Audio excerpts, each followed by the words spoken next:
Okay guys, the first thing you want to do is you want to remove the screws that hold the housing. You'll find these, one located here, another one here, another one, and then finally this one right here.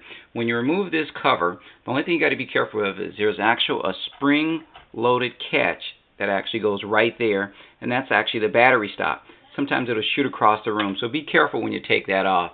As you pry the lid apart, notice at the very bottom you'll find a DIN plug cable. Now that cable is actually plugged into the camera right there. So you don't want to rip the door away really quick. You want to ease it away. And with this right here, you'll be able just to pull it out of its housing. A little firm pull. And that way you'll be able to remove the actual crystal sound housing from the camera.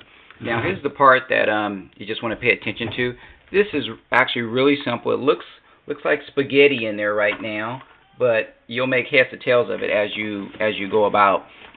Just to give you a little information of what's going on in here, this unit right here, this is actually your sprocket or your weighted wheel that actually is hooked to your motor underneath this diode system right there, and that actually turns everything. This right here is your PC board.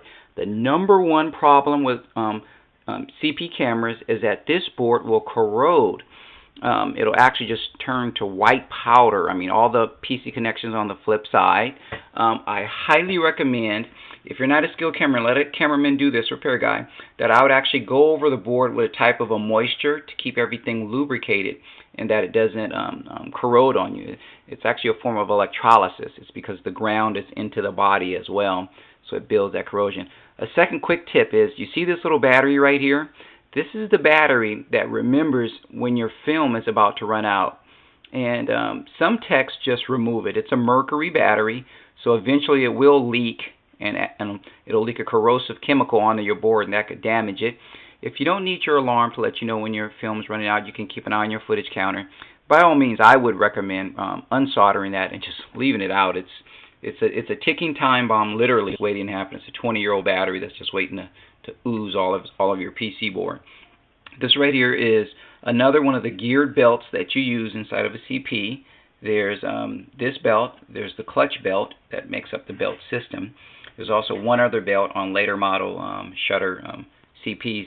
But basically what you're going to do is you're going to remove this screw, this screw, this screw, and this screw. This is your support bar. Now to do that, what you're going to do is you're going to actually just walk this belt right off the wheel. It's really simple, just like that.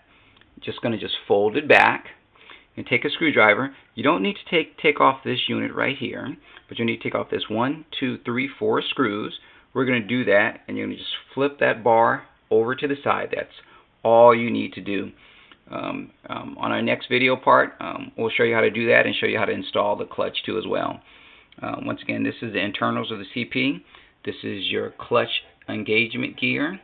This is your Helix wheel for your footage counter. This triangle unit right here, which I don't really recommend anybody touching.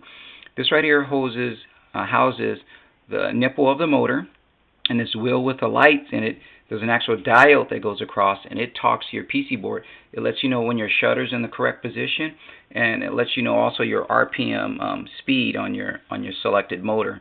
So don't fool with that by any means whatsoever. Leave a tech to do that. This is your secondary wheel that actually activates your shutter too as well. This right here is called your upper deck board. All CPs have that. This is the smaller version. There's a larger one too as well that also corrodes. But on our next video, we're going to show you how to take this bar off and install the clutch in.